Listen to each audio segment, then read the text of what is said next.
Olá, sejam bem-vindos a mais uma videoaula da nossa disciplina de linguagem de programação. E nessa videoaula nós vamos continuar, o assunto de vetores.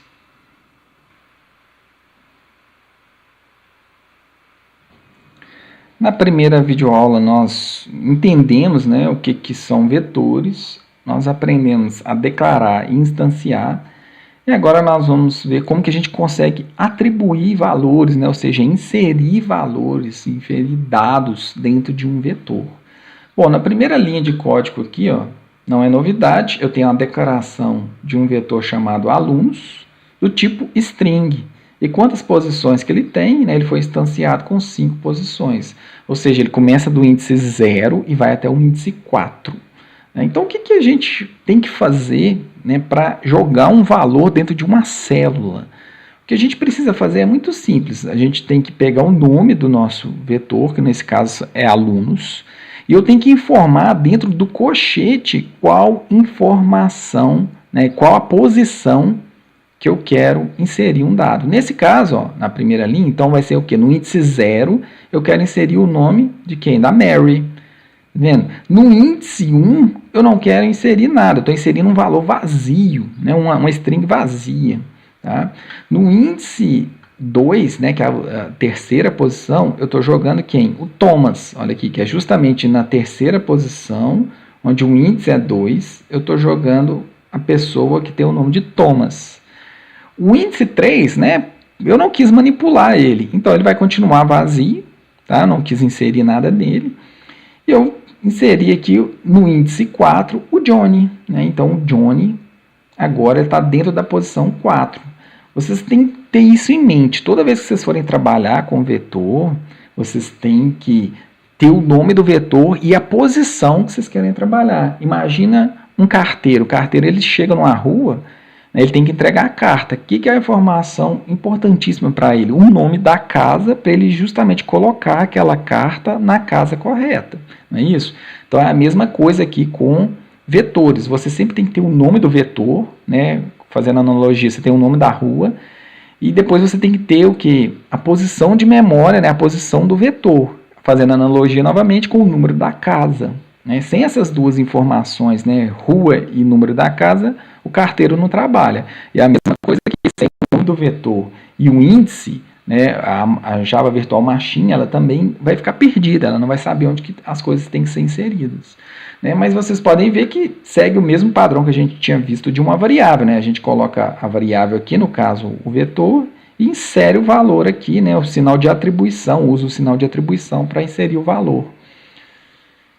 Então, isso é dessa forma, e isso que é a atribuição de dados em vetores. Bom, e como que a gente consegue depois pegar esses dados? Bom, pegar os dados também é muito fácil.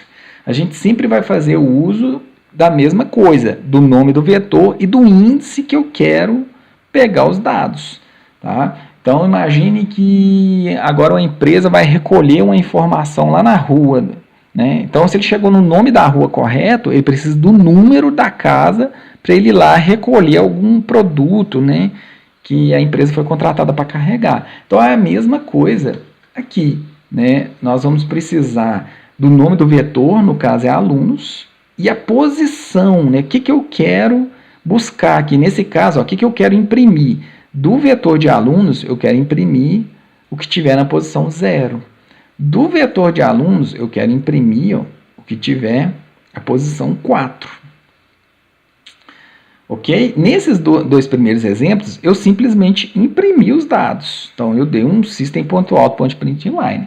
Mas eu poderia pegar esse valor e jogar em uma outra variável, que foi exatamente o que eu fiz aqui nessa linha. Eu estou pegando no vetor alunos, a posição 2, e eu estou jogando isso dentro de uma variável que chama melhor aluno. Depois, apenas como exemplo aqui, eu imprimi esse melhor aluno. Eu fiz basicamente o que essas duas linhas fizeram, mas agora eu usei uma variável auxiliar aqui para fazer a impressão. Ok? E vocês podem reparar que até agora a gente usou praticamente números aqui fixos, 0, 4, mas eu poderia colocar também uma variável Olha só que interessante, aqui eu estou mandando printar, né, na tela o que? O vetor de alunos, mas o que do vetor de alunos? Eu quero printar o que tiver dentro da variável posição. O que tem dentro da variável posição? Aqui, ó, o valor 2. Então, se tem o valor 2, eu quero o aluno na posição 2. Tá? Aqui embaixo, né, eu deixei aqui tá vendo o exemplo do print no console, né, dessas linhas aí de código. Então, primeiro vai imprimir Mary, depois Johnny, depois Thomas, tá? E depois o Thomas de novo aqui, né, melhor aluno Thomas, que estava na posição 2. Tá? Então, né, esse aí é um bom exemplo, um exemplo simples, né, de como que a gente consegue pegar os dados. Então, para eu pegar os dados, é muito parecido com a ideia de atribuir dados, né? Eu sempre vou precisar do nome do vetor mais o índice. E esse índice tem que ficar dentro de colchete. Simples assim. E quando, né, nós estamos trabalhando com vetor, a gente tem que ter alguns cuidados, certo? E eu listei esses cuidados aqui. Aqui, primeiro, né, foi declarado o mesmo vetor que a gente tinha, né, chamado alunos, de string, com 5 posições. Então, não faz sentido fazer uma atribuição de valor sem o índice. Olha só, eu estou pegando James e estou jogando dentro do vetor, tá vendo? Que chama alunos. Isso aqui resulta em quê? Resulta em erro. Tá? O compilador, né, a Java Virtual Machine, ela não vai saber em qual posição que vai ser inserida essa nova pessoa, a James. Então isso aqui resulta em erro, tomem cuidado, sempre quando a gente trabalhar com vetor, então nunca se esqueçam de abrir e fechar colchete e informar qual posição que você quer inserir. Bom, e se você inserir numa posição que já tem algum valor, não tem problema nenhum, o valor vai ser sobrescrito, né? O valor que estava lá antigamente vai ser perdido e você vai colocar uma informação nova lá. Mas você sempre tem que informar um índice. Olha uma outra observação aqui, ó. Não faz sentido buscar ou imprimir um vetor sem informar um índice.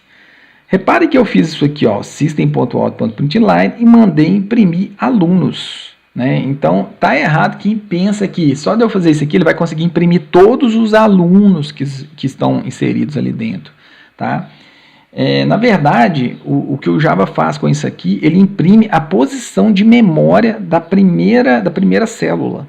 Tá? Então, ele não imprime dado nenhum, ele imprime a posição de memória. Imagina, o que um usuário vai fazer com a posição de memória? O usuário do nosso algoritmo? Nada, né? Então, vocês têm que tomar muito cuidado com isso. Sempre quando for imprimir, então, também use o índice. Tá? E uma outra, né, observação importantíssima é que não faz sentido acessar uma posição que não existe. Então, repare que eu fiz isso aqui, ó, o vetor de alunos, na posição 400, vai receber o Johnny. Pô, na posição 400, não existe essa posição, né? O nosso vetor ele vai do 0 até o 4. Então, isso aqui resulta em quê? Em erro. Tá? Então, o programa lá, Java, né, ele vai parar de ser executado. Se você não tratar esse erro, ele vai parar de ser executado. Vai te dar uma mensagem lá de acesso fora do índice. Né? Então, isso aqui são 3 erros comuns, tá? Que eu já estou explicando aqui para vocês evitarem esse tipo de erro, esse tipo de comportamento enquanto vocês, né, estão programando. Bom, visto esses conceitos aí, eu acho que a gente já pode, né, ir para o NetBeans e fazer alguns testes, né, sobre esses exemplos que a gente acabou de ver aí na nossa videoaula. Um primeiro exemplo, né, simples que nós podemos criar aqui é criar um algoritmo, por exemplo, que receba 50 notas de alunos, né, só que como vamos supor que está no início do semestre, a primeira coisa que a gente precisa fazer é zerar o nosso vetor. Então, eu quero ter um vetor de 50 posições de nota, todos com valores 0. Então, como é que eu posso fazer isso? Então, a primeira coisa, nós vamos declarar e instanciar o vetor. Como é que a gente faz isso? A gente já aprendeu, ó. A gente vai colocar o tipo, vamos chamar de notas, e eu vou finalmente instanciar, colocando o tipo novamente E aqui eu vou alocar a quantidade de posições que eu quero de memória, 50. Beleza, fiz tudo numa linha só. Ok, agora eu tenho que jogar o valor 0 em cada posição. Bom, como é que a gente vai fazer isso? A gente poderia fazer isso aqui, ó, notas na posição 0, recebe 0. E a gente vai repetir isso aqui 50 vezes. Pô, será que isso é viável? Imagina se fosse um vetor de 1000 posições, a gente tem que repetir essa linha aqui, ó, 1000 vezes. Não é viável.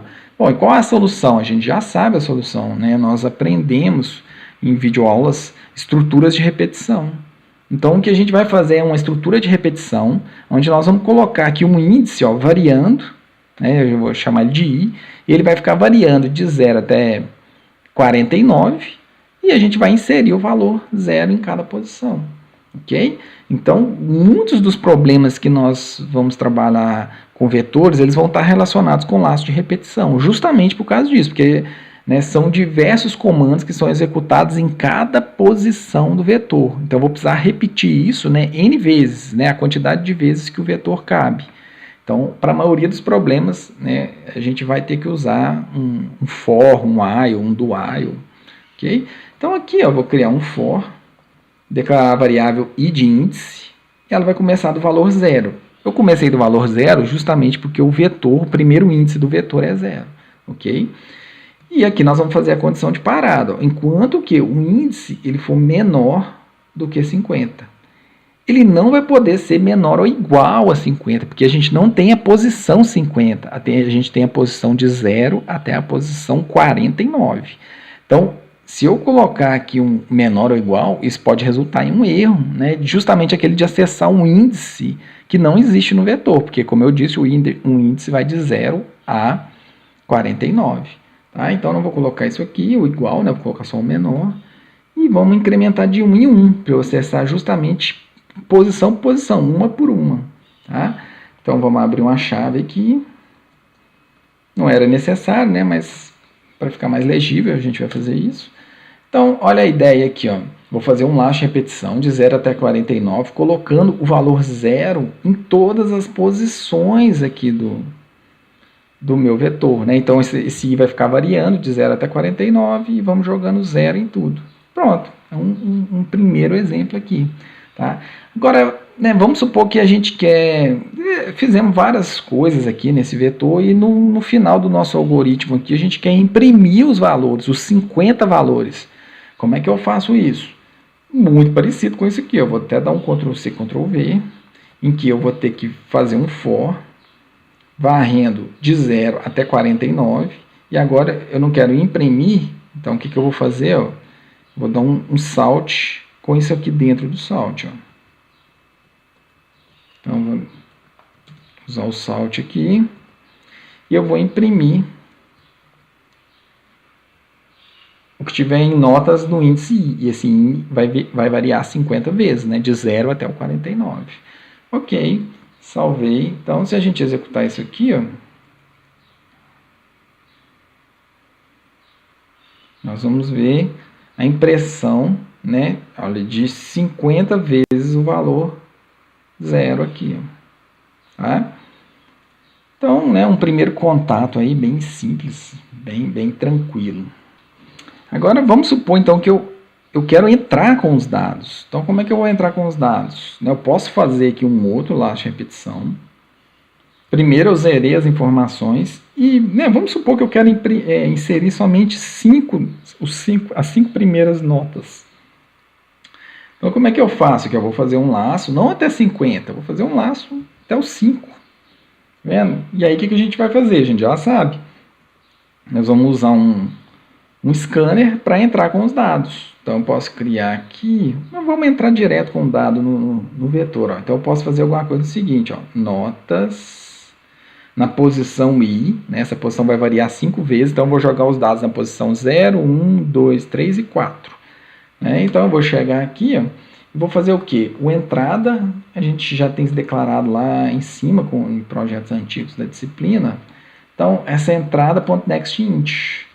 Certo? Não vou printar aqui, vou deixar para printar lá no final. Ok. E antes vamos dar uma mensagem aqui, né, para o usuário não ficar tão perdido. Dessa vez eu vou usar o printf. Aí vou colocar uma mensagenzinha bonitinha aqui, ó. Digite o %d, né, a gente está usando um placeholder aqui. E eu vou usar números ordinais, então eu vou colocar o primeiro aqui, né? Primeiro, segundo, terceiro, certo? E vamos colocar o i aqui. Só que se eu colocar esse i, o que vai acontecer? Não, o programa, né, ele não vai ter uma boa usabilidade. Por quê? Ele vai começar do índice 0. Geralmente aqui no Brasil a gente não começa a contagem do 0, né? Mostra um índice começando do 0. A gente começa o índice do 1. Então o que eu vou fazer? Eu vou pegar o i e somar mais 1 aqui. Ó. Tá? Olha só que interessante. Então para o usuário vai mostrar, por exemplo, do índice 0 mais 1 dá 1. Né? Então a primeira vez que ele for rodar aqui, quando o i estiver valendo 0, para o usuário vai aparecer o valor 1. Só que nós vamos inserir na posição 0, né? Porque o i está valendo 0. Quando o i estiver valendo 1, nós vamos inserir na posição 1, mas eu vou mostrar para o usuário o que? 1 mais 1 que dá 2. Né? Então, assim, eu sempre vou mostrar para o usuário um número à frente do que realmente a gente está inserindo, né, lá no vetor. Correto? Então, ok. Vamos salvar isso aqui e executar de novo. Na hora que eu executar, olha só que interessante, digite o primeiro. A gente pode até... Eu vou parar isso aqui e vou melhorar essa frase. Digite o primeiro número.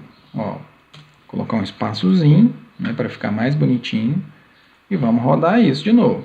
Agora ficou melhor. Digite o primeiro número, a primeira nota dele. Ah, ele tirou 10, ele tirou 9, ele tirou 5, ele tirou 7. Beleza.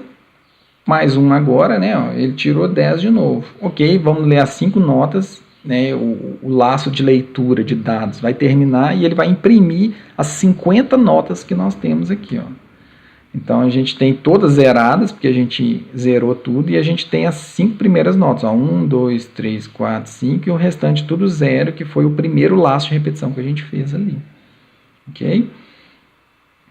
No slide a gente pode perceber, eu deixei esse exemplo no slide. E você pode perceber aqui, ó, né, como que a cada interação do laço, né, a cada leitura, né, os dados vão sendo preenchidos. Primeiro número 95, depois rodou o laço de novo 13, depois, né, aqui entrou com 25, depois 40, depois com 0. Então leu os 5 dados aqui, o i, ó, variando de 0 até 4. Tá? Então essa aí que foi a ideia, né, um exemplo simples aí para a gente ter os primeiros contatos. E vamos fazer uma videoaula, mais uma videoaula aí de alguns exemplos, né, de algum outro exemplo aí. Então a gente vai terminando essa por aqui. Obrigado, até a próxima aí, pessoal.